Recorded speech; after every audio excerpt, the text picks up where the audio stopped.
From the high desert.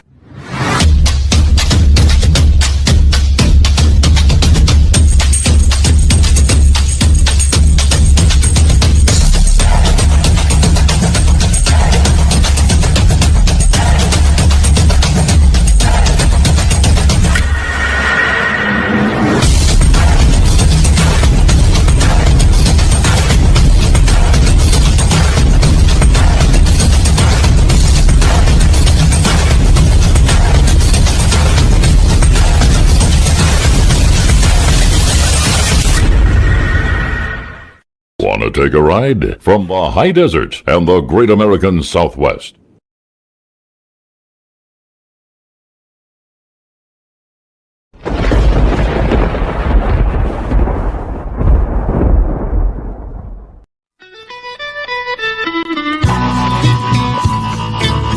Let me let you in on a little secret that I shared with the After Dark subscribers just a few months back.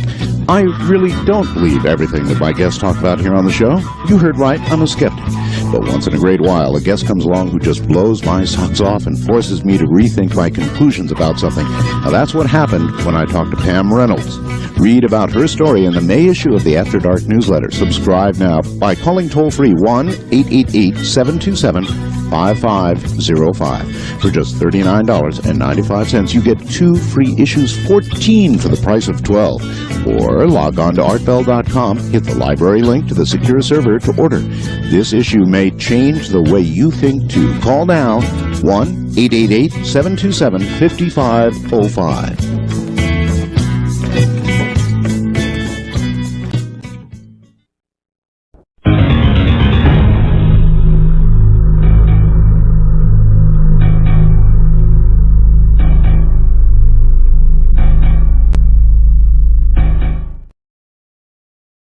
How accurate Art's political punditry was.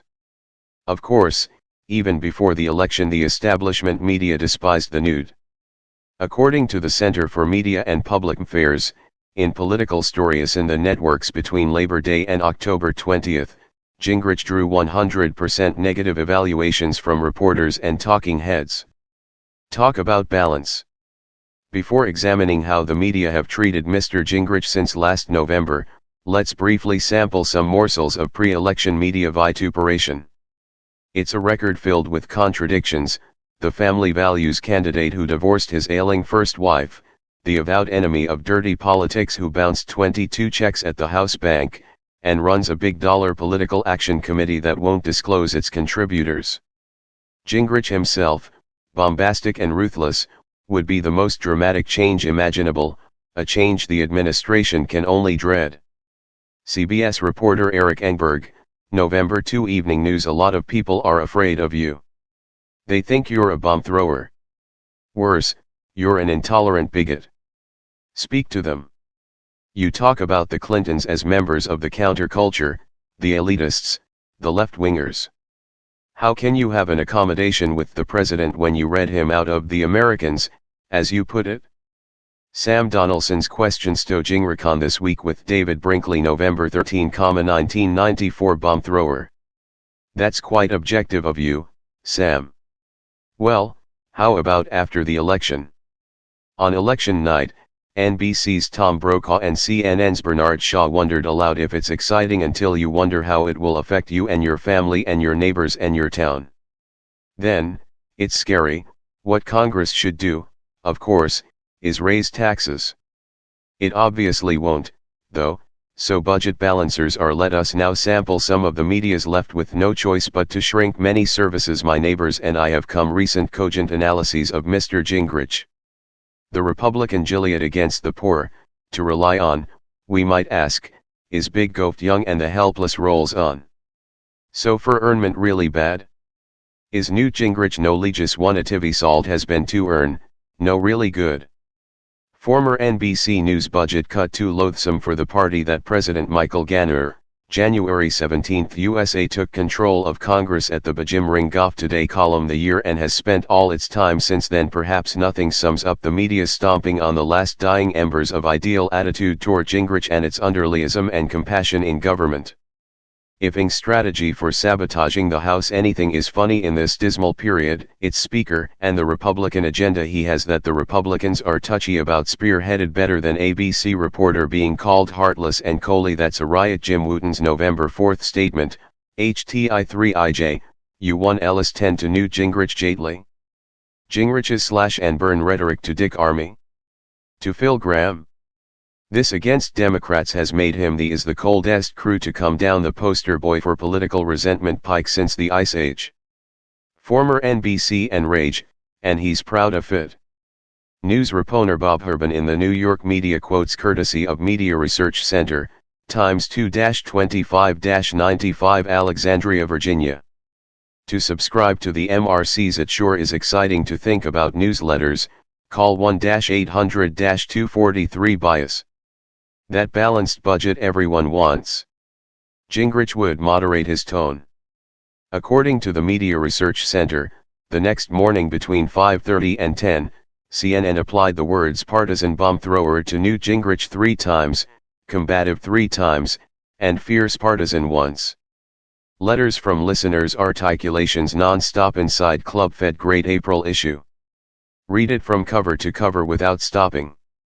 AI Redding, California. Regarding our recent discussion on your show of Club Fed, the federal prison I'm in here at Sheridan, Oregon, I think your listeners would be delighted to know how their federal tax dollars are hard at work punishing criminals.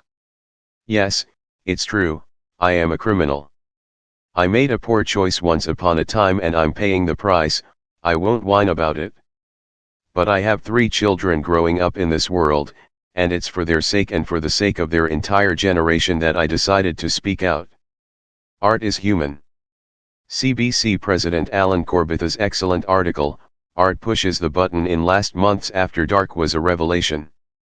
What a relief to discover that art is human just like the rest of us. J.B. Leach, Long Island, New York. Money migration. Regarding your discussion of billionaires giving up their citizenship and moving out of the country, all moral judgments aside, and looking at the larger picture, this signals the beginning of the end of nation-states as we know them. The wealthiest 5% of this nation's citizens provide about 50% of our naughty zero NAL revenues, even with all those loopholes. With the advent of advanced communication technologies and our information-based economy, the wealthy, and even the upper middle class, can live anywhere they want to live and telecommute to work. As more and more of these cash cows get tired of being milked and sprout wings, the government is going to be caught in a vice of decreasing revenues and a steadily increasing entitlement burden. We will see the governments of the world acting more and more like businesses, competing with one another for citizens. Another example of this, Canada selling citizenship and security to wealthy Hong Kong refugees. Whereas the Industrial Revolution created the nation-state, the information revolution will destroy same, and I might add in far less time than it took to build. Steve, KEX Country, Beaverton, Oregon. What really brought it home for me was when my son told me his art classes at school were being discontinued for lack of funds. The very next day a memo went up here at Club Fed stating that art classes were forming and that all art supplies would be provided at no cost. That really ticked me off. Here I am, a convicted criminal supposedly being punished, and I have many things that most kids growing up today are being denied. Hell, I've got it better than most taxpayers. Here's a short list of the punishment I'm forced to endure: 100% free and excellent medical care, free prescriptions, and you wouldn't believe what we can get: free, top-of-the-line dental care, free rent, nice rooms, not TV prison cells, 3 great meals a day, brunch on Saturday and Sunday, first-rate barber shop, free, of course, drop-off laundry service or after dark page 2, free washers and dryers in each housing unit, closed-circuit first-run movies, HBO, Showtime, and 4D cable channels, big screen TV room, 4 brand new TVs in each of the 5 housing units, art room, billiard room, hobby shop, woodworking, leather craft, etc., sand volleyball court, handball, racquetball, baseball, football, soccer, horseshoes, shuffleboard, band rooms, instruments, amps, everything included, outdoor amphitheater, tennis and put-put golf at some locations, indoor gymnasium with NBA-style scoreboard, indoor and outdoor track, computerized Stairmaster life cycles, rowing machines. Bodybuilding equipment galore. Indoor and outdoor, bingo parties with $500 in prizes, leisure library and interlibrary loan program, a law library that would make F. Lee Bailey smile, special sales, sports clothes, meat and cheese, Tupperware, jobs, and more jobs from $2 to $800 a month tax-free. Art, we've got a guy here who violates every spring, just so he can come back and play baseball on the prison league. It's incredible. I don't know what the welfare people will do when they lose their benefits, but they might want to try Club Federal. It's the all-inclusive vacation of a lifetime. My position doesn't make me popular here in prison. But I'm tired of hearing the crime and punishment rhetoric. If people really want to do something about crime, then make prison a not-so-nice place to go. It's as simple as that. There are a lot of criminals in here who are laughing at you people out there. You need to wake up and take your city streets back. Name withheld by request. Club Fed, Sheridan, Oregon. Your comments and communications. Send letters to After Dark C/O Chancellor Broadcasting Co., 744 East Pine Street, Central Point, Oregon, 97502, or you may fax them to 503-664-8261. After Dark welcomes from the High Desert. The Haves vs the Havenots, The Politics of Class ENV1. Or by Art Bell Iris, VED. This fax last March and read it on the air. Art, in a conversation with a friend, I recently discovered just how much the liberals are seething. This talk about the danger of anti-abortion fanatics and of talk radio is certainly as ardent as that of the conservative gun lobby or the pro-life movement. I am coming to believe that such divisiveness is growing, and I believe, will grow inexorably to civil war. Tough stuff. It's ironic that 50 years after our victory over fascism, while we remember great battles and honor the sacrifices of so many young Americans, some of us actually find ourselves whispering those horrendous words, civil war. I admit it, I'm getting nervous too. I look around the country at the various factions and political constituencies, and I see them getting angrier and angrier. And I wonder where it will all end. This anger is visible in the chasm between Republicans and Democrats as they shout at each other across the aisle. It's also visible in the widening gap between different moral views. But it's most visible in the growing animosity between the haves and the have-nots. How can a free country survive when the unsuccessful hate the successful? How can we survive when, at every political opportunity, class envy is escalated to hatred by those who seek power for themselves, whether it's Louis Farrakhan and his race-baiting Nation of Islam or Democrats accusing Republicans of taking food from children and giving it to the rich? Can we find the way back to our common Americanism, love of country and its basic values, or are those basic values no longer common? We may not be able to find our way back to civility even if the country survives the current debt problems, but what if we don't survive them? What if we end up on the economic rocks? Americans don't have to look far to see the effects of economic calamity. The Mexican peso has lost an astounding 50% of its value. Since last January, 500,000 Mexicans have lost their jobs, and many more probably will by the time you read this. Gasoline prices are 33% higher, food prices have doubled, and meat is something only the rich can afford. The Mexican middle class has been staggered by the loss of homes and cars because many can't keep up with their payments. And here's the kicker: there's a reported rise in crime because the poor are desperate. I've warned of the possibility of revolution down there. We'll see what happens. National economic problems are a quick way to find out whether the people have character. One Mexican interviewed was optimistic despite the hardship. He pointed out that Mexico's infrastructure is good and that Mexicans are a strong people with strong family ties. Can we say that about ourselves anymore? I doubt it. We're more like a nation of winners. Just look at the outcry over the Republicans, and the majority of Americans, Desire to cut welfare. Once welfare cuts are in place, I guarantee the networks will show us pictures of suffering American mothers and children every night on the evening news. And wait until the Congress tries to balance the budget. The coming media blitz is predictable.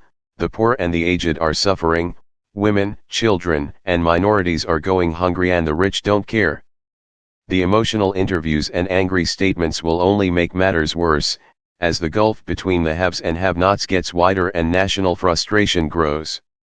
Then, if there's an economic after-dark page 3 crisis like Mexico's, who knows what kind of social firestorm will result? Are we prepared to be desperate? The majority of Americans live in big cities and are used to having relatively cheap food trucked into town. Most Americans are making payments on their homes and cars just like the Mexicans. On top of that, we are totally dependent on our cars, and that full tank of gas, to get to work. Of course, if the dollar loses half its value, a lot of us won't have to worry about how to get to work. And if desperate people cause a rise in crime, our cities will become unlivable. Not a pretty picture. Republican action could forestall disaster, but don't count on it.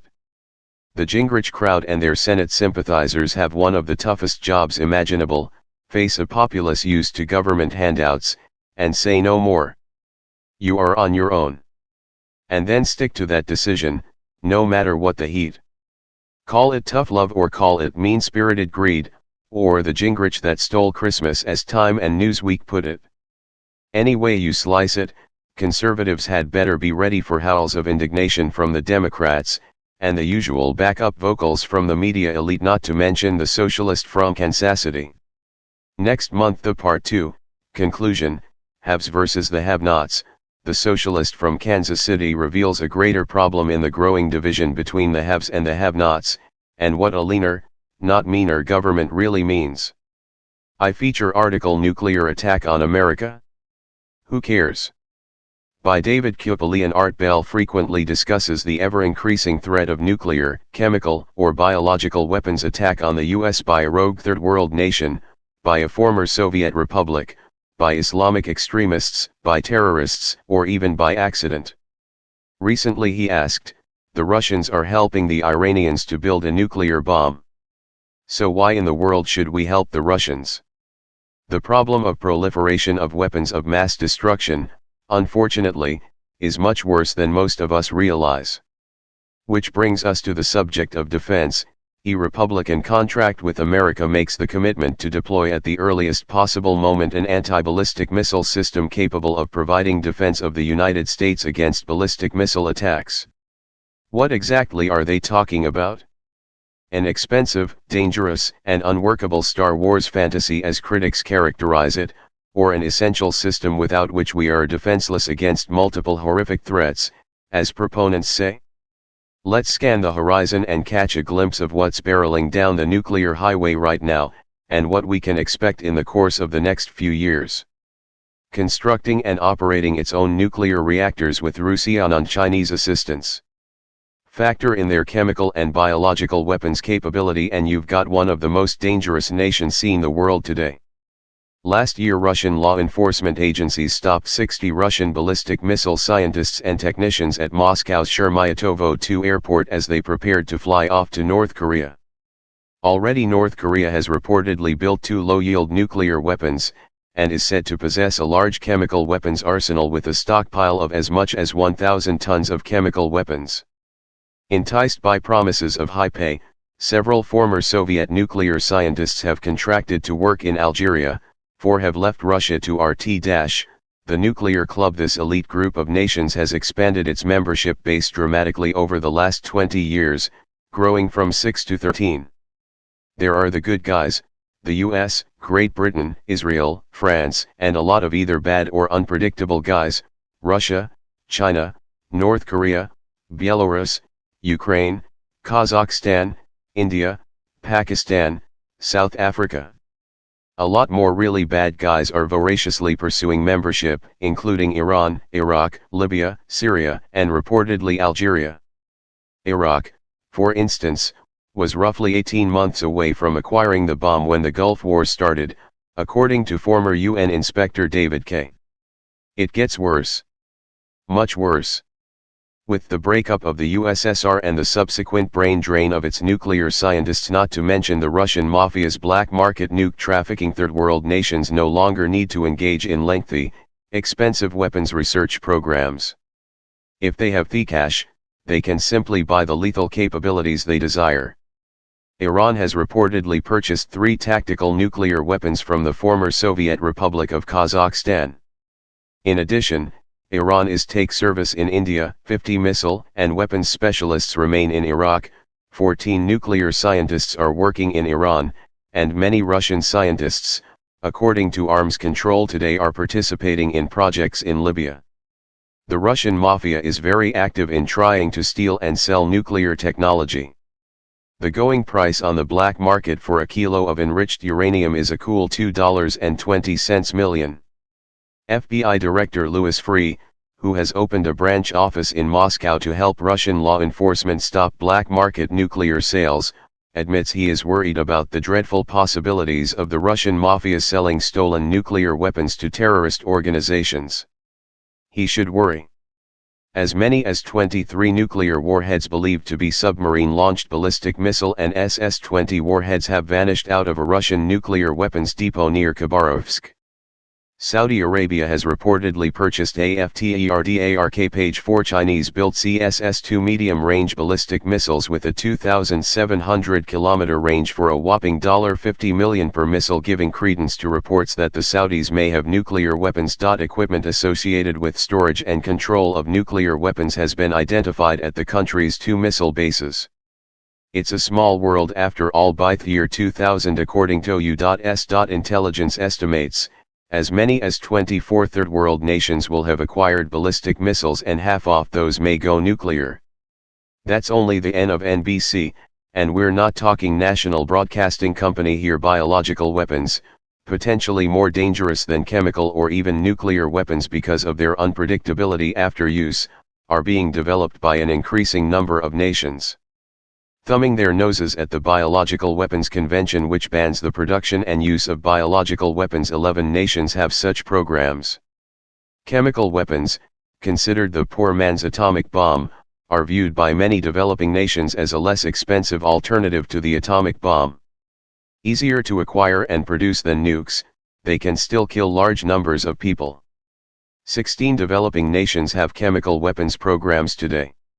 Libya, working with North Korea on ballistic missile development while actively shopping for nuclear weapons, has found time to build a massive chemical weapons factory in Rabta and is, in fact, the world's largest manufacturer of chemical weapons. Now here's the much worse part.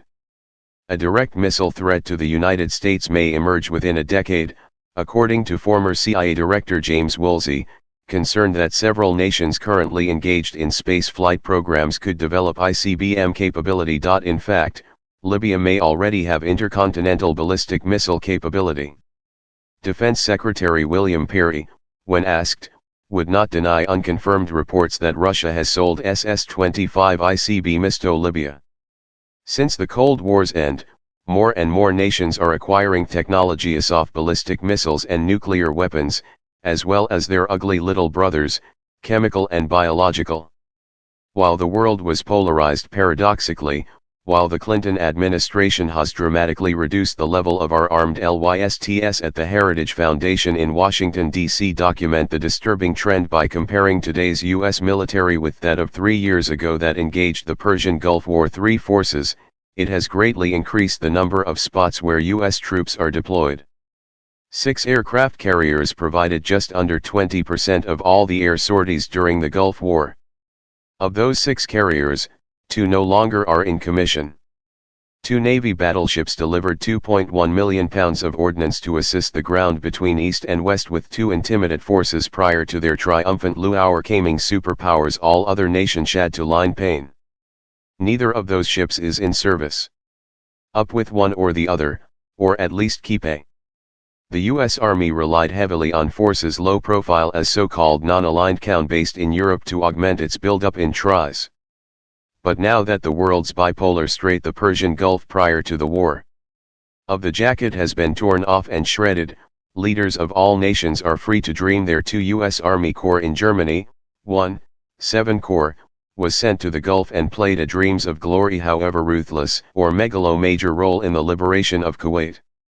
Since maniacal those dreams may be. Spurred on Desert Storm, 7 Corps has returned to by newly inflamed regional rivalries and the U.S. and been deactivated. Heightened sense of nationalism, the arms. The Clinton White House has reduced race is on again and in a wholly new way. Defenses. What defenses? With such diverse and supremely ominous threats looming ahead, just how good is our current capability of dealing with them? Here are a few sobering facts. There is no way we can stop even one ballistic missile fired at the United States. By 80% Bush administration spending for an improved Patriot missile used so successfully in the Persian Gulf War and other far more advanced systems. And so on. Paradoxically, while the Clinton administration has dramatically reduced the level of our armed forces, it has greatly increased the number of spots where U.S. There is no program underway to troops are deployed. U.S. forces have been reduced that vulnerability. Spread out among no fewer than 15. There is also no missile defense for our United Nations and other multinational operations, including the Persian Gulf, Croatia, allies, and troops overseas, except against obsolete Scuds, via the Patriot missile of the former Yugoslavia, Haiti, Iraq, Korea, Gulf War fame. Point 2 Macedonia, the Middle East, Mozambique, and the Western Sahara. The Clinton administration's official The Clinton administration, to create the impression of concern for missile defenses, is position on U.S. military preparedness, called pursuing a single program, the Army's the National Security Strategy of Theater High Altitude Area Defense Engagement and Enlargement, affirms the President's commitment that the U.S. be ground-based interceptor program able to conduct 2 wars on the scale of THAAD. For $14.9 billion, the administration estimates the U.S. can Operation Desert Storm nearly simultaneously acquire 6 battalions of such missiles some usly time after the year 2000, which would but a report by the government's own defend a handful of small territories overseas. General Accounting Office said the from shorter-ranged missiles. For about the president's defense budget was up to $150 same amount of money, argues General Daniel Billion Short, over a 5-year period, offense to pay for the 2-war scenario. Moreover, at gram of the pro-SDI high frontier, a time when even the administration organization, we could create spaceborne defenses providing protection for our allies. Seeds defense cuts are reducing the nations and troops, and the United States itself. The military readiness, the level of spending, last official estimate of the cost of space within the defense budget, on non-military borne defenses was $12 billion. Items such as the Summer Olympics pressed the Clinton White House's reluctance to cancer research and electric vehicles as much support effective missile defenses beyond rooming. That must be understood in its overall in fiscal year 1995, for instance, the attitude toward things military. Defense and a Defense Department will spend $11 billion after dark. Page 5 on non-defense items, more than double the $4.6 billion the Defense Department spent on such items in fiscal years 1993 and more than 3 times the $3.2 billion the administration requested for 1995 to improve readiness, says Heritage Foundation defense analyst John Luddy. In fact, says Luddy, the Pentagon, plagued by huge maintenance backlogs and insufficient funds for troop training and modernization of weapons and equipment, announced last winter that it was delaying or canceling 7 major weapons programs to save $7.7 billion over 5 years. That's $3.3 billion less out of the defense budget than what is spent in a single year on non-military programs. Regardless of their inherent worth, civilian projects and programs should be included in the domestic budget where they belong, Luddy says. Today, more than ever, they have no place in the defense budget. Treacherous treaty. So where do these ominous trends increasing danger, decreasing defenses leave us? Clearly, with events like the Japanese nerve gas subway attack staring us in the face, the United States and its allies can no longer afford to ignore the increasing threats outlined here. While most Americans have not been paying attention as the Clinton administration has begun While most Americans have not been paying attention as the Clinton administration has begun gutting the nation's defenses, it is likely Saddam Hussein, Kim Jong-un, and other potential adversaries have ting the nation's defenses. It is likely Saddam Hussein, Kim Jong-un, and other potential adversaries have, say heritage analysts Baker Spring and Lawrence T. DeRita. Billions of third world dollars have been invested in missile systems, and thousands of missiles manufactured and deployed. Widely available ballistic missile systems, with ever greater ranges and accuracy, and the feverish rate of ballistic missile development and manufacturing in the third world, demonstrate a dire need for missile defenses. What, then, stands in the way of the U.S. instituting effective defenses against lethal attacks that are now seen by all to be almost inevitable? Aside from the inherent anti-military angst of the Clinton White House, there is something more concrete. The ABM Treaty, says Graham, remains the single greatest obstacle to defenses against missile attack on the American people, our allies, and our forces overseas.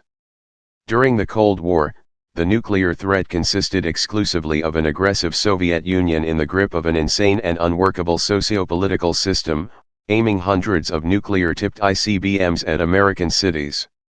The strategy we adopted to counter that threat was called Mutual Assured Destruction, MAD. Essentially, we matched their threat with hundreds of our own nuclear-tipped ICBMs aimed at Soviet population centers. The idea was that both countries would be afraid to launch a first strike, since it would be followed immediately by a massive retaliatory strike. Central to this strategy was the prohibition of effective defenses. After all, if one side had first strike capability, plus the ability to defend against counterattack, it could not be trusted to refrain from launching a first strike. Being armed to the teeth offensively and naked defensively was the essence of MAD, creating what was called the balance of terror. The big lie behind MAD was the moral equivalence between the US and the U.S.S.R. The unfounded fear on the Soviets' part that the US would launch a first strike. As the Soviets well knew, the US would never have launched an unprovoked first strike, whereas the USSR might well have, given the opportunity. The moral equivalence of the US and USSR was a fiction promoted by the Soviets and, in this country, by fuzzy-headed and/or subversive liberals who hated America. Today, even after the Cold War, that fiction persists, at least as an excuse for obtaining nuclear capability. For example, Indian Air Commander Jasjit Singh argues that India needs nuclear weapons to deter the US, saying, "Those who subscribe to the belief system of nuclear deterrence can only be deterred by nuclear weapons.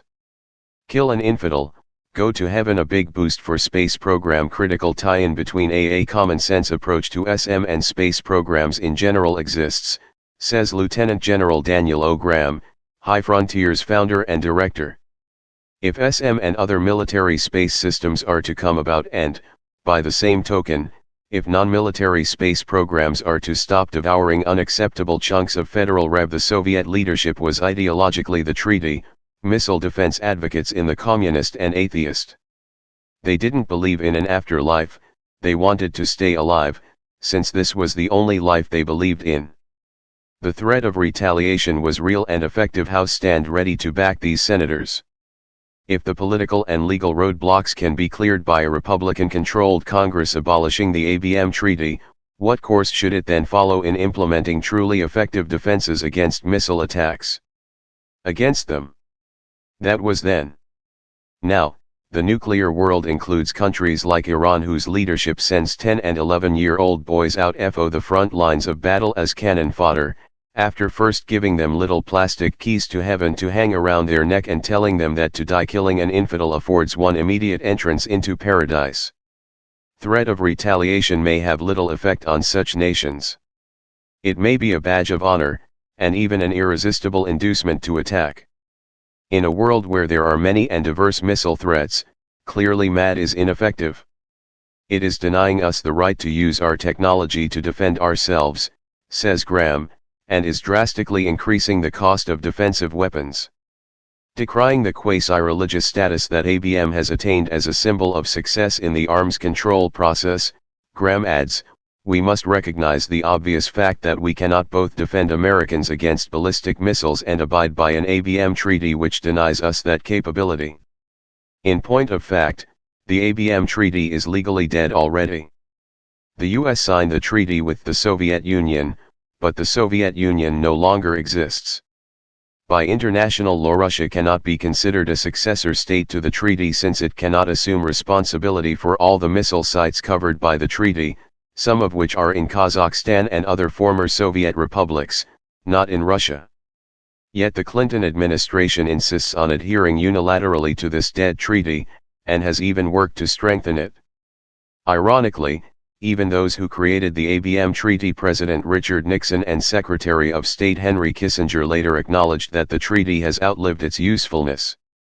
A solution. One of America's proudest moments during the Persian Gulf War was watching our Patriot missiles shoot down Iraq's Scuds in Israel and Saudi Arabia. While ground-based defenses against incoming ballistic missiles are important, they are only a part of the solution. Especially with long-range ballistic missiles, it is far better to intercept them in their boost phase, which means a space-based system. The question is, how do you implement such a system effectively and affordably? Many governments throughout the world now recognize that the proliferation of ballistic missiles has made the eventual use of chemical, biological and atomic warheads inevitable, says retired Air Force General Robert C. Richardson III, a key person at High Frontier. He points out that although many countries want and need protection from missile attack, only a few major powers possess the technology and capital to develop and deploy sophisticated missile defenses. This situation suggests a radical, albeit precedent, solution. After World War II, Western European countries attained the protection they needed through alliances. The threat then was invasion by Soviet or Warsaw Pact forces. The main threat today to all nations is from ballistic missiles with warheads of mass destruction, explains General Richardson. NATO was created to deal with the former. We now require something similar to deal with the latter. There are some hopeful signs that the ABM treaty can be nullified through congressional actions. Some senators have said they are amenable, even eager to nullify. President Bush proposed a $39 billion global defense system called Global Protection Against Limited Strikes. GPALS was to begin in the mid-1990s, as required by the Missile Defense Act of 1991, passed by Congress after the Gulf War. NUS, the cost of space transportation must be radically reduced, says Graham. Not by 30 or 40%, but by at least an order of magnitude. Radical reductions such as these can be achieved, and soon, says Graham, if bureaucratic obstacles to these programs are removed.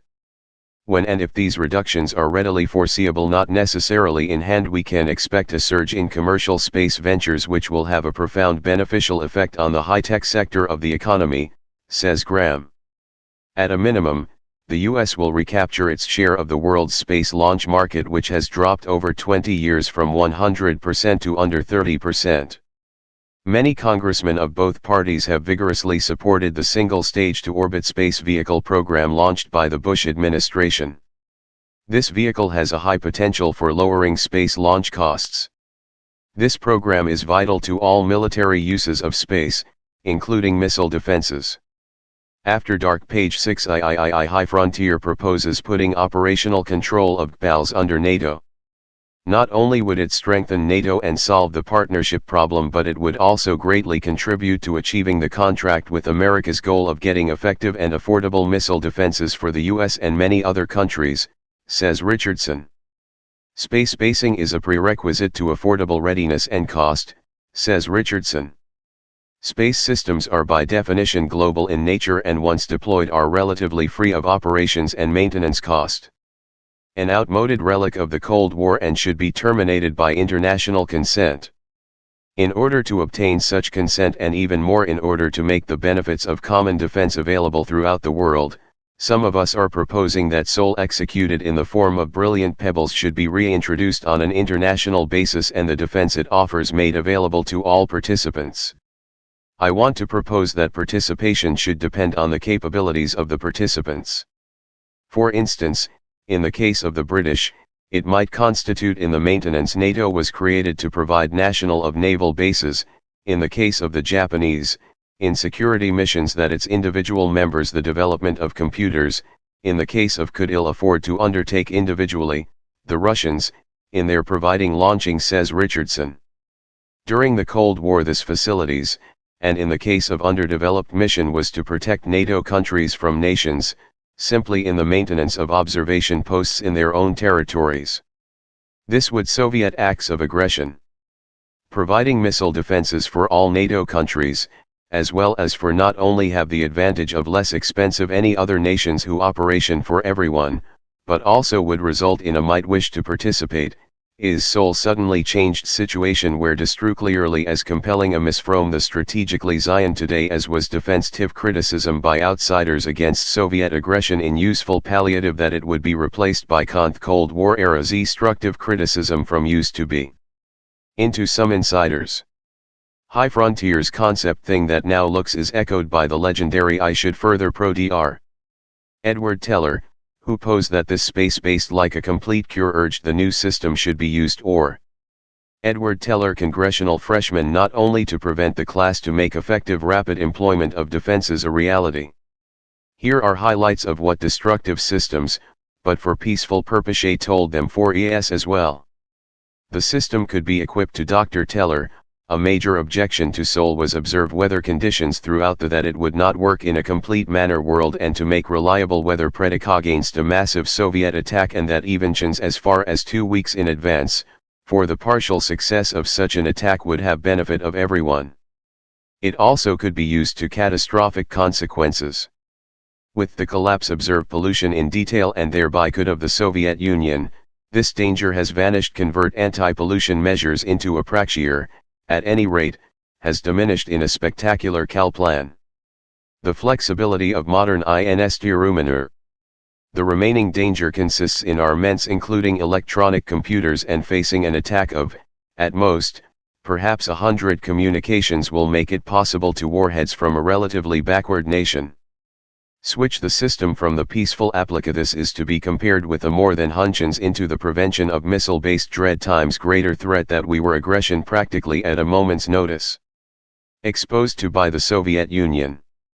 Thus, Seoul I conclude by repeating that the above suddenly changed from the strategically useful proposal is merely an example of the palliative that it used to be into something that defense research that should be undertaken now looks like a complete cure. N. I chose it because it is of use for the Clinton administration did not enhancing peace and for war prevention, appreciate this opportunity and decided to and also because it is one especially emasculate the essential parts of Seoul, such as important case where the new Congress brilliant pebbles, just when this type of could correct serious mistakes made by defense became really promising. One reason the administration and thereby bring for this was our treaty with the Soviet Union about a universal agreement for the sake that set severe limits to missile defense activity of common security ties. Many of us believe that this treaty, what, feature article continued on page 14, ever its ancient utility may have been, is now after dark page 7 after dark editor-in-chief Art Bell copy editor Dorothy Baker business manager Alan Corbett systems manager Brian B. Sailor after dark Preece, JTSD Eamland in-depth explorations of subjects and guests featured on Art Bell's The Report weekly radio program Dreamland the global increase of spiritual phenomena /R, Art, we begin to invite him in. Michael, yes. There's a dimension outside Accently aft had as his guest veteran investigative journalist Michael H. Brown. Responsible for breaking the infamous Love Canal story in 1980, America's first toxic waste crisis. Michael's successful journalistic career has included many books, including Laying Waste of the Body, and You Better Be Careful What You Fool Around With, because it can bring something to your door. Art, I do a program called Dreamland that deals with topics like UFOs and life after death. We talk with a lot of people like Dr. Raymond Moody, author of Life After Life, and others. What is your view of after-death experiences? Michael, I think there are some cases that about Love Canal, followed by another book on the environment, as well as books on the Mafia, the leader of the underground church in the Soviet Union, and evolution. His work has appeared in Reader's Digest, The New York Times, Discover, Science Digest, and many other publications.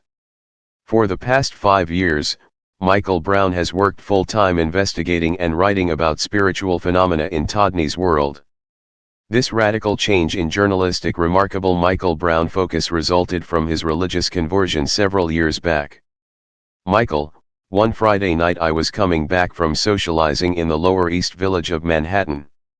I was single, living in the fast lane, might have had a couple of drinks. I got home, went to sleep, and was woken up in the middle of the night, probably around 3 a.m., by a very startling dream. I dreamt I was on a hospital gurney, surrounded by these luminous entities with their hands over me as if they were healing me. They had shown me a face that had materialized on my door, a demonic face, elongated, with a pointed chin, goatee and sunken jowls. It was a very living, etched face, and was the most terrifying thing I've ever seen in my life. I woke up, paced around for a while, went back to sleep, and the dream continued where it had left off. I asked one of the entities who it was, and he said its name was Michael. I had always associated that name with angels, but he showed me the face again, and once more I woke up terrified. After an hour I went to bed again, and again the dream continued where it left off. This time I was told to say vanish, and I woke up. I was beside myself. The next day, I went to see my sister in Connecticut, whom my mother had visited recently. My sister said, "Ma left you something." "What's that?" I asked.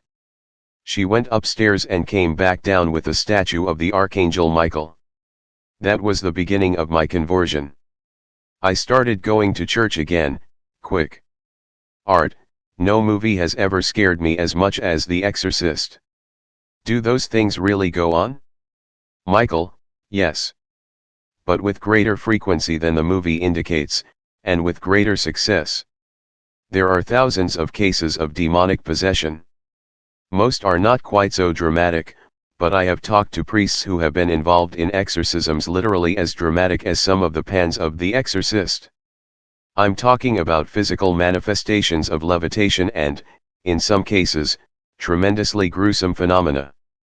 But they do get rid of these spirits, whereas the movie kind of portrayed the devil as more powerful than the force of good.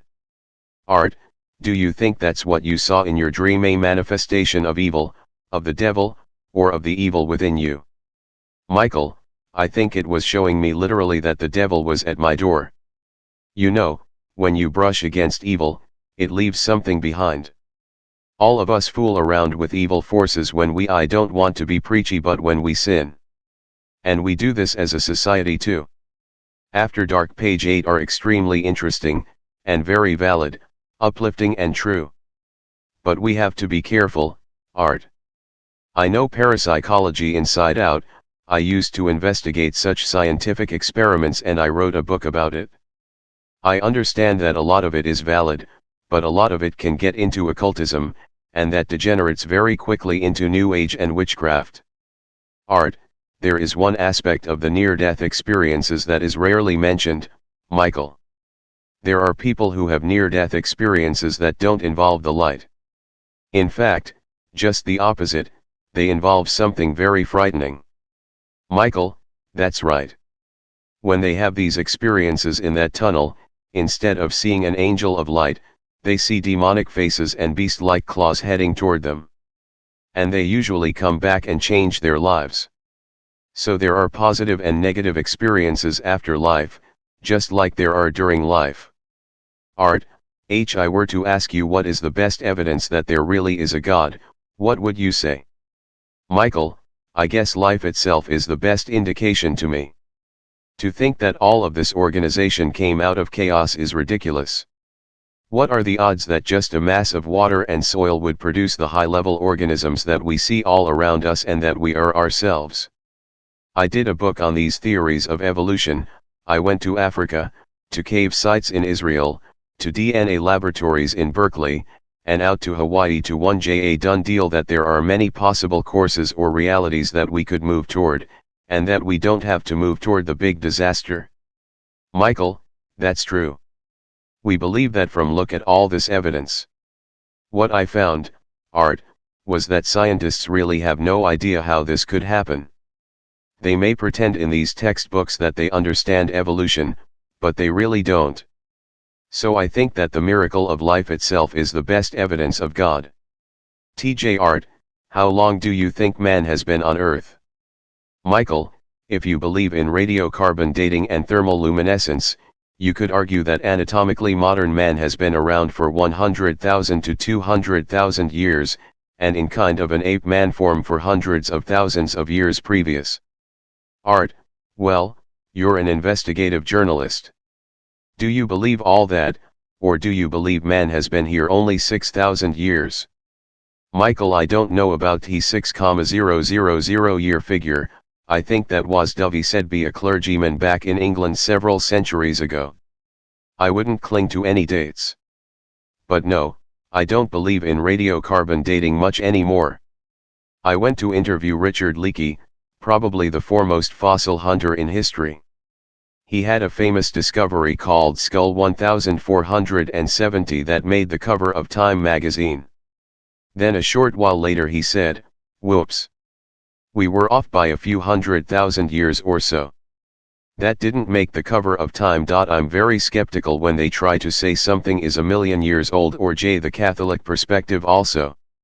I've been to some of these places, from the former Soviet Union to Medjugorje to South America, where the Virgin Mary gives secrets that seem to pertain to future events, and sometimes she directly prophesies. And this is what she says: these are events that will come if we count in 200,000 years old. Art, what does the final hour mean? Michael, it talks about the final hour of our era. In the book, I report on various prophecies from around the world, a lot of them coming from the Catholic realm, including apparitions and alleged apparitions of the Virgin Mary. These prophecies say we are approaching some sort of major series of events that are going to break down this evil, purify us from this evil, and lead us into some type of major reawakening. Art, are these the final days? Michael, the final days implies to me the end of the world, or the end of the book of Revelations. I think we are going through parts of the book of Revelations, but I never would say we are approaching the end of the world. We are approaching the end of an era. Art, recently I had on this show Gordon Michael Scallion, who predicts earthquakes this year that will culminate with some 9.0 earthquakes in Palm Springs and going on up the coast to Seattle. Tremendous, gigantic earth changes. There are so many prophets predicting the same sort of thing. How do you react to that sort of prophecy? The feeling of peace there, the tranquility, the power of God, you feel like you're not on the planet Earth, but somewhere between here and heaven. I watched the sun do stuff I didn't think the sun could do. Michael, something is happening in California. Since 1992, Los Angeles has gone at most 6 months without being declared a disaster area. You've had floods, fires, riots and earthquakes.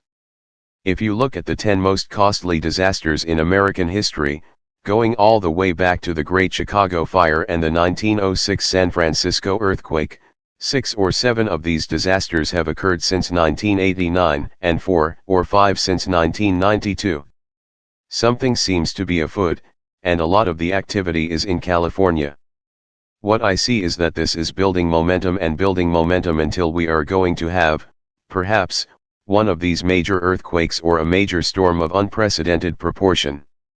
I even look at this earthquake in Kobe, Japan. The name Kobe means doorway of God, where 5,000 were killed, and you start to wonder, is God trying to tap us on the shoulder before stronger medicine comes?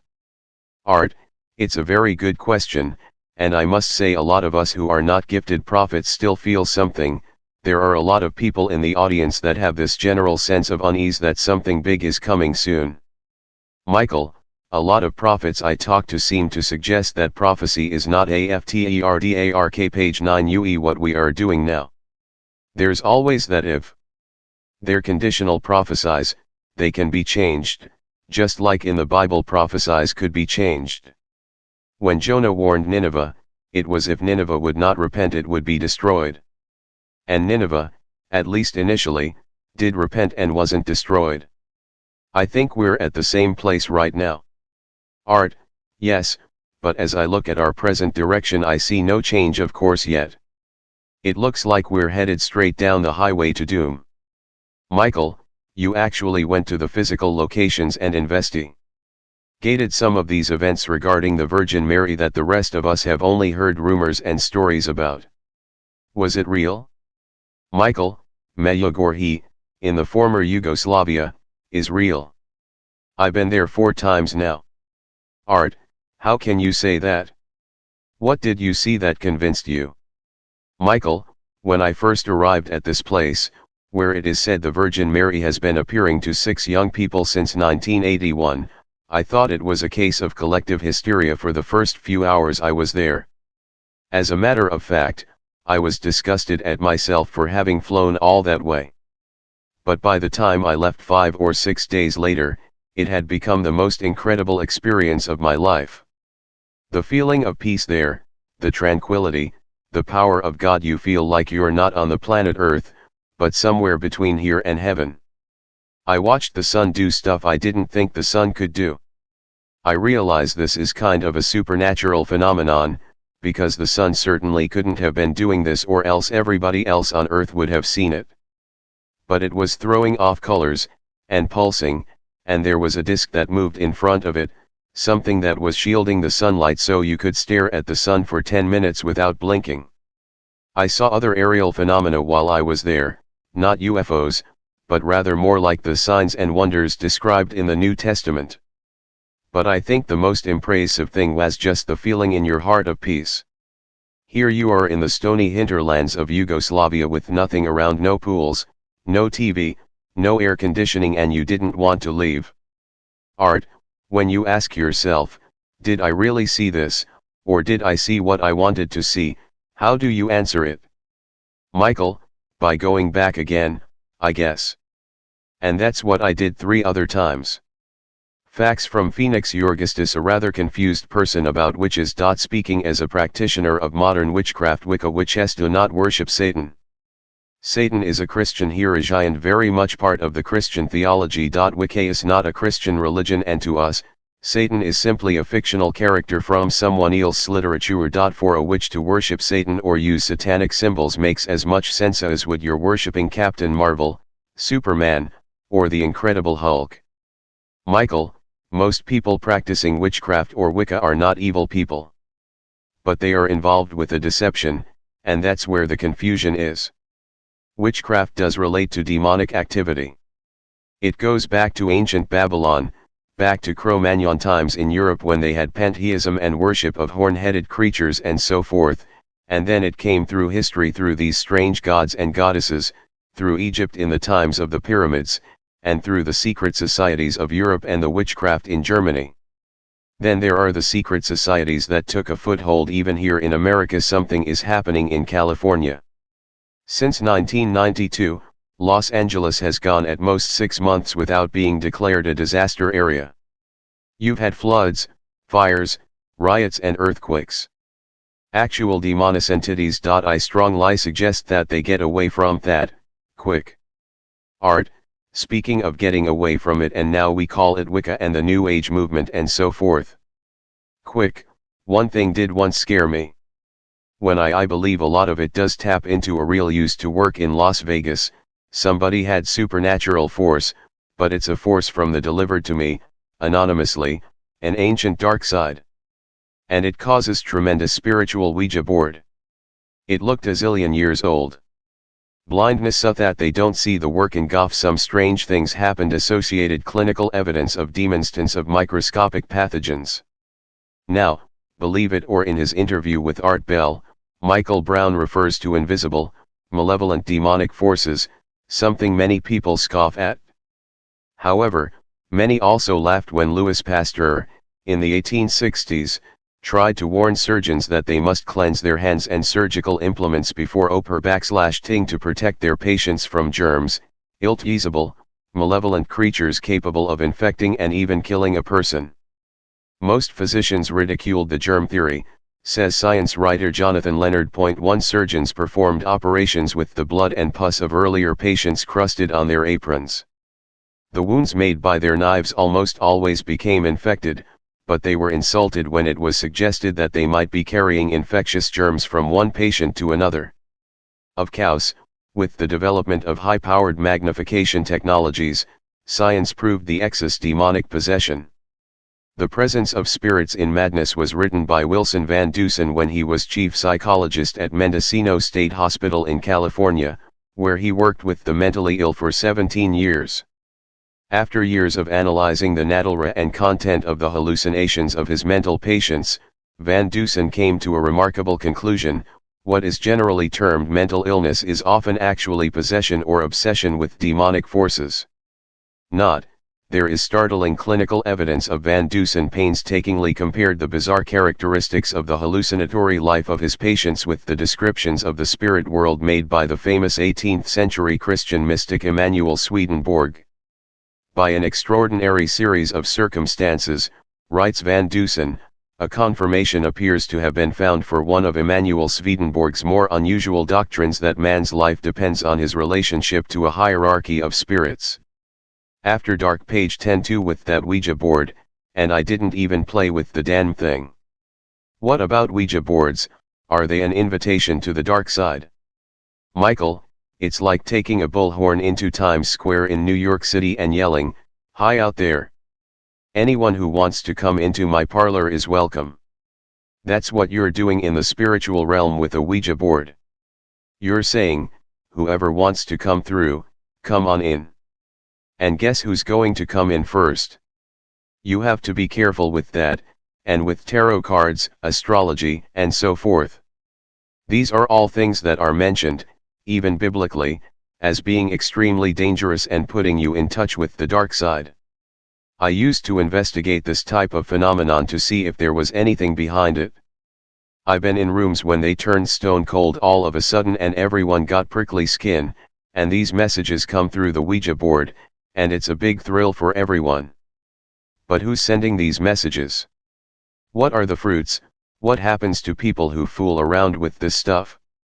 The answer is that often they get into a lot of trouble.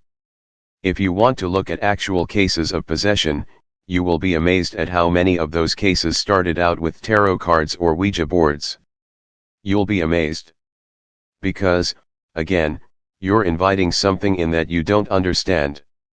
Art, another thing that I don't understand, and I've struggled to understand it and I've done shows on it for years, is UFOs. I finally saw one myself, Michael. I had a serious experience close in. Something just floated above me, a big triangular craft of some kind. I won't go into all the details, but it scared the hell out of me. It was either technology that we have. Van Dusen shows how his observations years before he knew of Swedenborg's views meshed precisely, in all aspects, with those of the mystic 2 centuries before. Swedenborg describes all of life as a hierarchy of beings representing essentially different orders and yet acting in correspondence with each other, writes Van Dusen. The Lord acts through celestial angels, who in turn correspond on a lower level to spiritual angels, who in turn correspond to a third lower heaven, all of which corresponds to and acts into man. On the opposite side there are the levels of hell acting out of direct contact into man. Man is the free space and meeting ground of these great hierarchies. In effect, good and its opposite evil rule through this hierarchy of beings down to man who stands in the free space between them. Out of his experiences and choices he identifies with either or both sides. These influences, coming from both sides, are the very life of man. 3. The psychologist describes in great detail the lower order of entities that possess people. Lower developed and have heard nothing about, or it was from somewhere else, or don't know.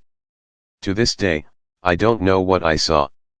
Michael, as you know, so many people have had these experiences. I hope I have an open mind, and I don't discount the possibility that a small percentage of these are extraterrestrial.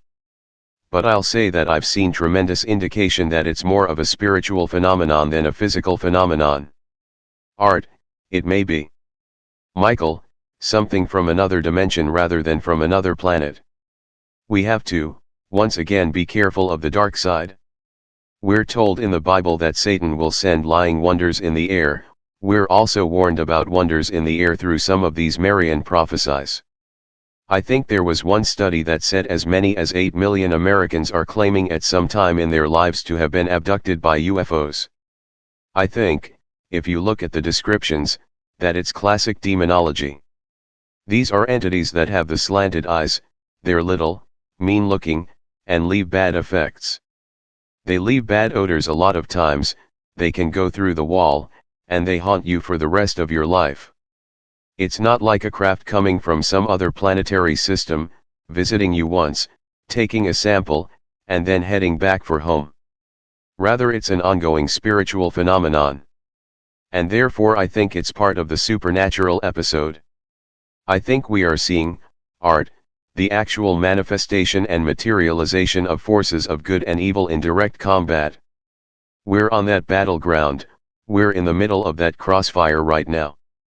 That's why there's a tremendous interest among the American people in this phenomenon, because they're seeing it. 79% of the American people order voices areas, though one is dealing with drunken bums at a bar who like to tease and torment just for the fun of it. They will suggest lewd acts and then scold the patient for considering them. They find a weak point of conscience and work on it interminably. For instance, one man heard voices teasing him for 3 years over a 10-cent debt he had already paid. They call the patient every conceivable name, suggest every lewd AC, steal memories or ideas right out of consciousness, threaten death, and work on the patient's credibility in every way. For instance, they will brag that they will produce some disaster on the morrow and then claim honor for one in the daily paper. They suggest foolish acts, such as, raise your right hand in the air and stay that way, and tease if he does it and threaten him if he doesn't. The lower order can work for a long time to possess some part of the patient's body. Several worked on the ear and the patient seemed to grow more deaf. One voice worked 2 years to capture a patient's eye which visibly went out of alignment. Believe in miracles, according to the Gallup survey last December. Art, I know you investigated telekinesis. Is it real? Are people able to move objects or affect material things with their minds? Michael, yes. I used to think of it as just another power of the mind, some kind of electrical dynamic coming from the brain. But often it can come from the dark side, with a certain entity playing games with us, just as games are played with UFOs and Ouija boards. I have talked to priests who have been involved in exorcisms literally as dramatic as some of the parts of The Exorcist.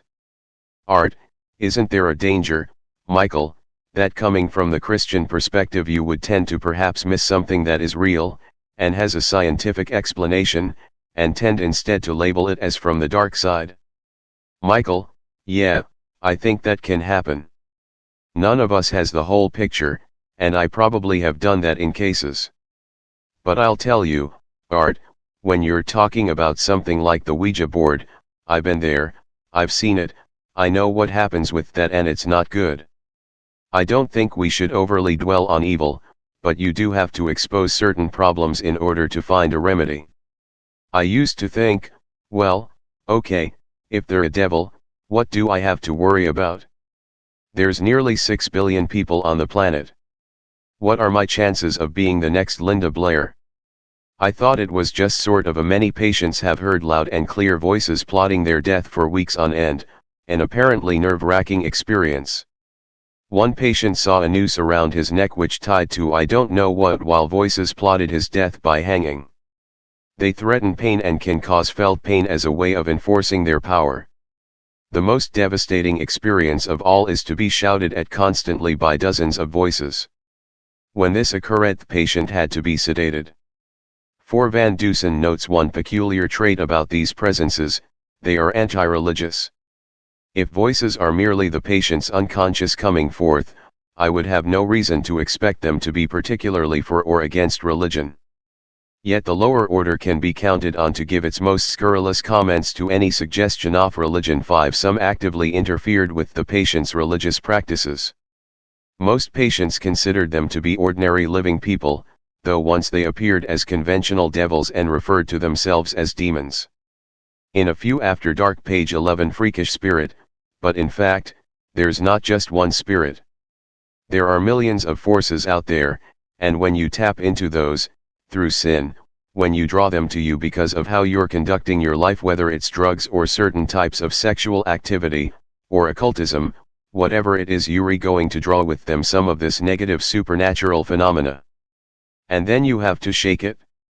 Art, do you believe in guardian angels? Michael, I do. I believe they're all around, and I believe that's the positive side of all this.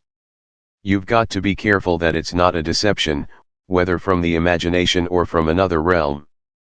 But I believe this whole explosion of people with angel experiences is another aspect of the supernatural episode in progressed spiritual warfare. Art, the Antichrist. Who is he? Is he around now? Is he due to be around soon? Michael, I don't know. But there are a lot of prophecies coming from the Catholic realm that say the answer may be yes. There certainly is a spirit of Antichrist rising right now, and one wonders if perhaps there is going to be a big shakeup. There is going to be this new world order and an attempt at one world religion. Probably some kind of political leader will arise who, if not the Antichrist himself, will be some type of precursor. Art, economically and politically, Michael, I would say the new world order is on the way. We are now hooked up economically, and the political changes inevitably follow. So we are headed toward one world something. In your opinion, does it have to be evil? Michael, it doesn't have to be. But it's very dangerous because if you have anything that, continued on back cover, instances they referred to themselves as from hell. Occasionally they would speak through the patient so that the patient's voice and speech would be directly those of the voices. 6. At one point Van Dusen suggests how people can avoid having to deal with such troublesome spiritual parasites. Summarizing Swedenborg, the psychologist writes, the man who takes pride in his own powers tends toward the evil side.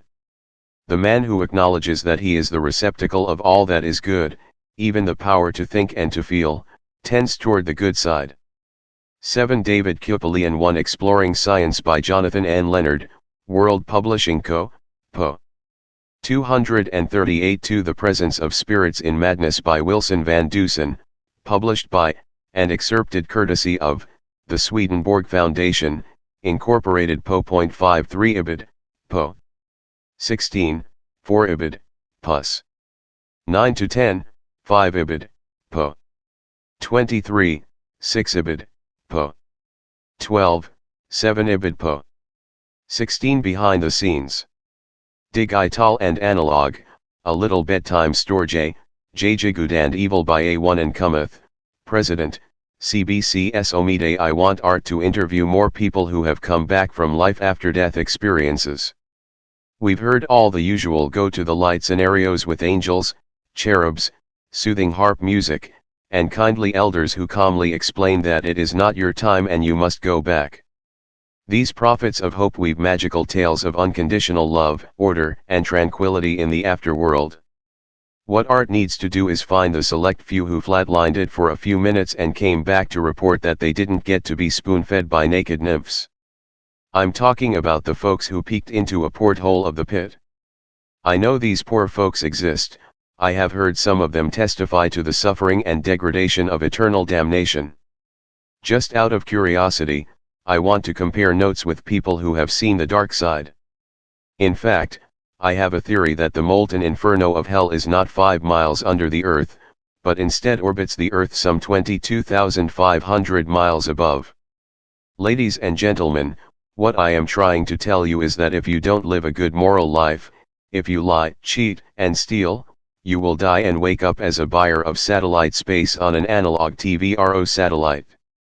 And you will suffer the confusion, frustration, and tragedy surrounding the analog world of TRVO. Last month, we left off with trouble looming on the Tyro horizon, referring to our TVRO, or television receive only, satellite service. Let me remind you that our primary distribution satellite is a digital satellite called Sitcom C5.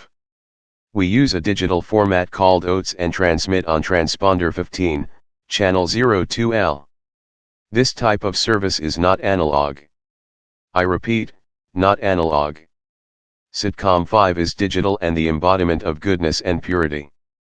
It is also the backbone of the talk radio industry, and cannot be received on home satellite receivers. Sitcom CS is a very reliable service, and is run very professionally by GE American Communications, who are serious about what they do. They are a joy to do business with. Virtually all the major syndicators and networks use a form of digital satellite distribution, and most are on Sitcom C5. Satellite problems seem to arise when one leaves the digital realm and enters the dark side. We're talking about the semi-analog world of TVRO. The first question you are probably asking is, if TVRO is so treacherous, then why would you use it? I ask myself the same question every day. But there is a good reason. Some of the smaller stations are not set up to receive a digital signal. A full-bore digital receiving system can easily run in excess of $8,000. TVRO systems can run under $1,000. You may say that $8,000 isn't all that much money, especially if you're in the radio business. But in today's real world, many of the smaller stations really have to struggle just to exist. The other reason to strike up a deal with the devil and use TVRO service is that some stations have to take digital news feeds, features and promotional spots during the night. These feeds and features find their way into morning newscasts and morning drive shows. So, with the digital side tied up there, they step down to the TVRO signal where an economical second uninterrupted program source lies waiting and ready to make one's life miserable. Finally, there are listeners way out in the boonies, or in parts of the nation where some radio stations haven't realized the obvious, that Art Bell really does own the night and they can't yet hear Art Bell in their area. For all these people, Art Bell is available on home satellite, courtesy of TVRO. So, you're reading this and you're thinking to yourself, this doesn't sound so bad. Hey Corbett, what's the deal with TVRO? Well, let me tell you. So there we were. Little old Chancellor Broadcasting TRN just closing a deal with our TVRO supplier, joining those hallowed ranks of full-service program providers. Truly, we were on our way. Our time had arrived. Life was good. And I was living it to its fullest. My complacency permeated every fiber of my being. Wow, we were going up on Galaxy 4, Channel 10, 6.2 wideband. Not boring old mediocre narrowband, but honest to goodness, genuine, 14K wideband audio. Little did I know that the porthole to the dark side was about to open right in front of me. Actually, I've been around long enough to have heard the voice in the corner of my mind whispering, "You just wait, Mr. Everything is Wonderful. You just wait." Oh, I heard it all right. I simply chose to ignore it. There I was, sitting in the office contemplating whether I should order the Chateaubriand steak or the shrimp Louis when the receptionist tells me the analog satellite company is on the line.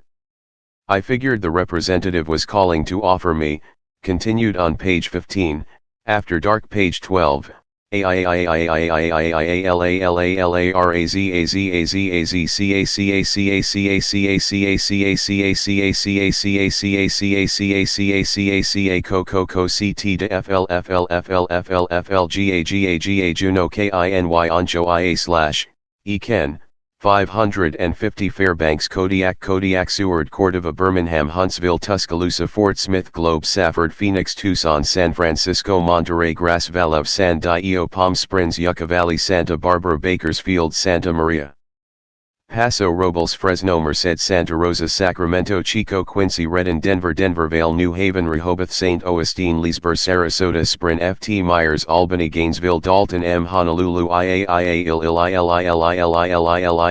Ottumwa Sioux City Boise St. Mary's Rockford Etoa Peru Morton Champion Springfield Heron IL Sterling KS Wichita KS Arkansas City 800 * KFAR 660 KJJZ radio stations that carry CBC programs as of May 1, 95 Pick up Art on your way home LOL KVOK 5660 KSWD 950 KLAM 1450 WYDE 850 WVNN 770 WTNW 1230 KWH and 1320 KJAA 1240 Cato 1230 KFYI 910 KTUC 1400 KSFO 560 KNRY 1240 KNCO 830 KOGO 600 KNWZ 1270 KNWZ 106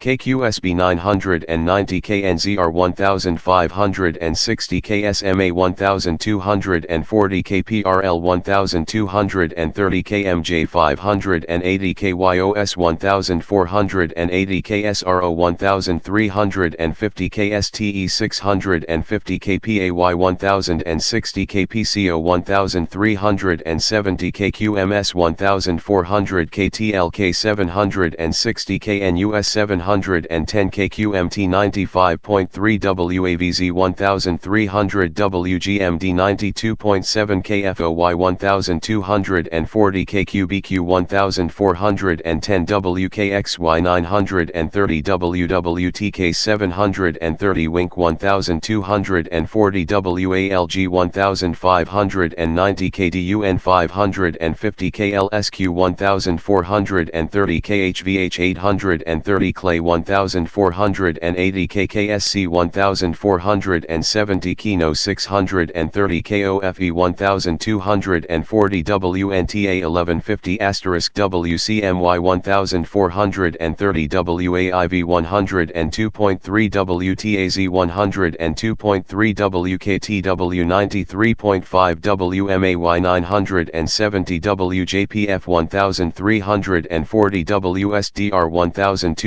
1240 KFIT 1330 KSOK 1280 where you can find Coast to Coast AM and Dreamland KS Liberal KSCB 1270 or Klamath Falls KAGO 1150 KS Salina KSAL 1150 or Bend KBND 1110 KY Lexington WLXG 1300 or Roseburg KTBR 950 KY Russellville WRUS 610 * or Coos Bay KHSN 1230 KY Owensboro WOMI 1490 PA Allentown WAEB 790 LA New Orleans WODT 1280 PA Bedford WAYC 1310 Mon Northampton WHMP 1400 PAENEWLLP 1330 MI Sault Ste. Marie WKNW 1400 PA Oil City WOYL 1340 miles Muskegon WKBZ 850 PA Beaver Falls WBVP 1230 miles Flint WFNT 1470 PA Phillipsburg WPHB 1260 MN Brainerd WWI 1270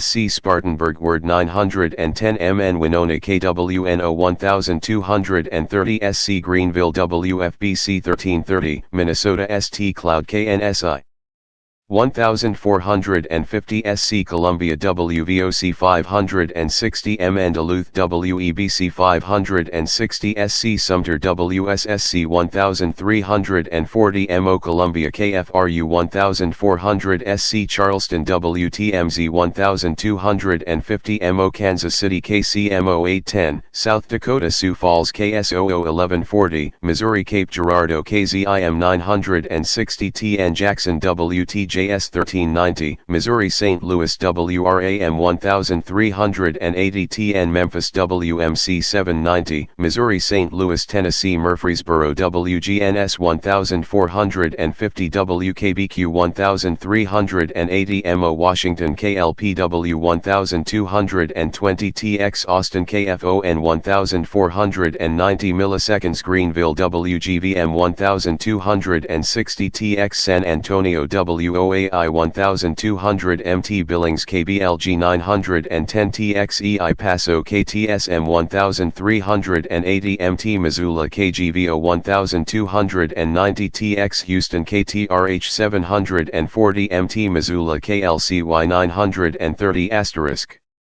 UT Salt Lake City KCNR 1320 MT Helena KCAP 1340 UT Blandon CUDA 790 MT Bozeman KMMS 1450 UT Cedar City KSUB 980 NC Shelby Wada 1390 VA Bristol WXBQ 980 NC Chapel Hill WCHL 1360 VT Burlington WVMT 620 NC Fuquay-Varina WCRY 990 VT Brattleboro WKVT 1490 NC Fayetteville WFNC 640 WA Bellingham KGMI 790 NC Southern PN's Weeb 990 WA Seattle KVI 570 NC Jacksonville WLAS 910 WA Wenatchee 560 KPQ NC Burlington WBAG 1150, Washington Moses Lake KBSN 1470 NE Lincoln Klin 1400 WA Yakima-Cootee 980 NE Omaha KFAB 1110 WA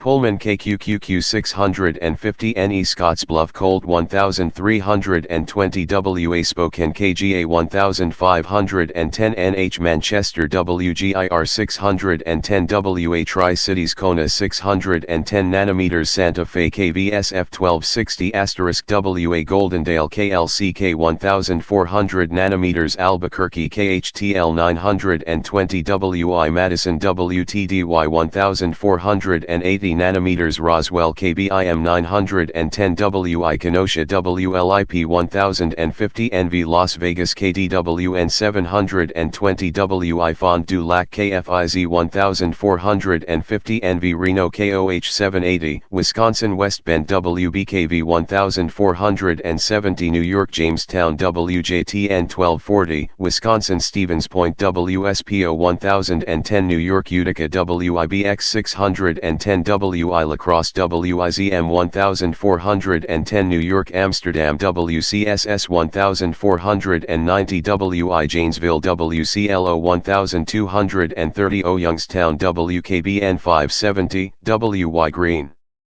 River KUGR 1490 O Mansfield WMAN 1400 WY Cheyenne KRAE 1480 O Springfield WBLY 1600 Dreamland only OK Oklahoma City WKY 930 or Portland KEX 1190 For more information about or Eugene KPNW 1120 CBC/TRN programming and to find or Baker City KBKR 1490 out where you can hear Art Bell on new affiliate stations. Please refer to or La Grande KLBM 1450 the affiliate update on or Tillamook KBMD 1590 page 15. Or Medford KOPE 103.5 After Dark page 13 OREAMLAND with Art Bell to Coast AM with Art Bell Coast live Friday Monday 11 p.m.-4 a.m. Pacific live Sundays 7 p.m. Guest and topic 10 p.m. Pacific cost program #date hours 930619 CAIBLACI/Philadelphia experiment June 19th 93 5 hours September 4th 93 5 hours 930904 C. John Lear UFOs 931030 Annual Ghost Show October 30th 93 5 hours $25 $26.50 $26.50 931123 C 931208 C 940108 C $19.50 $25.50 $26.50 9402227 D 94030 D 94031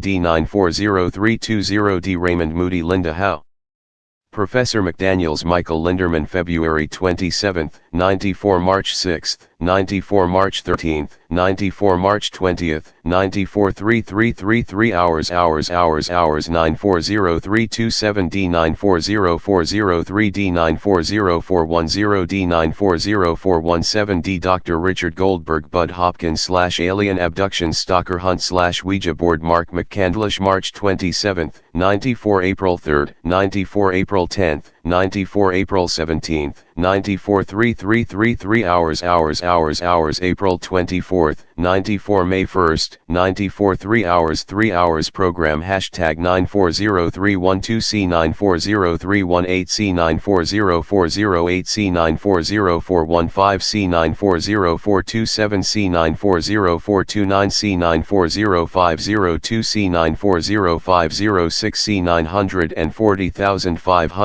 940511C guest and topic date hours Linda Thompson /Wackel 11/23/933 hours Richard Hoagland /Mars Observer December 8, 93 4 hours Linda Thompson /Waco 2 January 8, 94 5 hours AI Bielek 11/Philadelphia Experiment 03/12/94 4 hours Linda Thompson /Waco 3 March 18, 94 5 hours Charles Duke /Sovereignty Measure April 8, 94 2 hours Lori Edoe /Prophesize and New Age April 15, 94 3 hours L Thompson and Agent X /Waco 4 April 27, 94 5 hours Mark McCandlish /UFOs April 29, 94 5 hours L Thompson /Waco V, Revolution, May 2, 94 2 hours Ron Engelman /Waco May 6, 94 3 hours Wally Kennett /Branch Davidian May 11, 94 3 hours David Aikman /Revolution OS /20 /94 3 hours $25.50 $26.50 $13.50 $19.50 $26.50 $26.50 $13.50 $19.50 OS /27 /94 3 hours $19.50 $19.50 $19.50 940 607C Richard Hoagland /Mars June 7, 94 5 hours $26.50 940608C June 8, 94 940520C 940527C Preston Nichols /Montauk Project Vance Davis GI /Ouija 940610C Sean Morton /940623C 940624C 940630C 940715C 950718C 940831C 940902C Predictions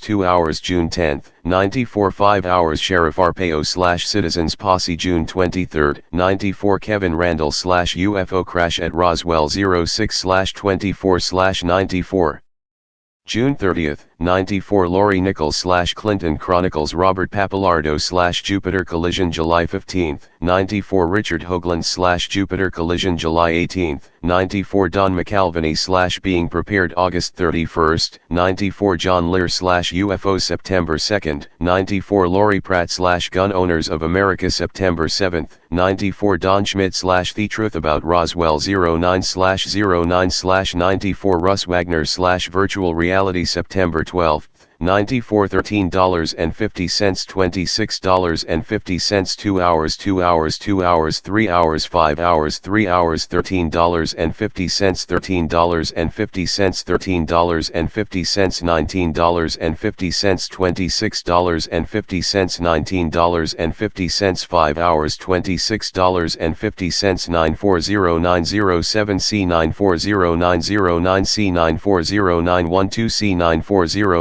940913C Dr. Ducheberg /HIV not cause of AIDS 09/13/94941003 CJ Wilkerson J Vasquez /KGTV UFO 10/03/94941005 C Wendy Dachau /Alien Abductee October 5, 94 2 hours $13.50 2 hours $13.50 941028 C 941111 C Annual Ghost Show / No Guest Lindsay Williams / New Diseases 941115 C 941130 C 941209 C 941214 C 950127 C 950210 C John Hogue / Prophecy Bob Fletcher / Montana Militia Richard Hoagland / Mars and Moon George Flint / Nevada Brothels Congressman Bob Dornan 2 hours $13.50 3 hours $19.50 2 hours 1 hour $13.50 $7.50 October 28, 94 November 11, 94 5 hours 5 hours $26.50 $26.50 November 15, 94 November 30, 94 December 9, 94 December 14, 94 January 27, 95 5 hours 3 hours 5 hours 3 hours 1 hour $26.50 $19.50 $26.50 $19.50 $7.50 3 hours 5 hours 1 hour 2 hours $19.50 $26.50 $7.50 $13.50 3 hours 1 hours 2 hours $19.50 $7.50 $13.50 GM Scallion / Quake Predictions February 10, 95 R Winters / Myers Case, UFOs, February 17, 95 950-303 C Janet Bonnie / Revived Dead Chicken 03/03 95 950-310 C Ropt Lux / Nuclear Waste Storage March 10, 95 950-317 C Michael Brown / Apocalypse March 17, 95 950-217 C 950327 C March 27, 95 P Davids J Kirby / Aliens and UFOs April 14, 95 Pat Buchanan Presidential Candidate 950414 C Use our convenient order form on page 15 for tape orders.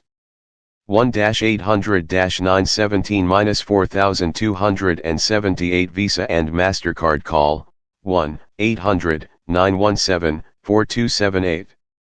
Or mail check or money order to CBC, 744 East Pine Street Central Point, or 97502, feature article continued. Conclusion: the issue of missile defenses and the ABM treaty may be heating up in the current Republican-controlled Congress.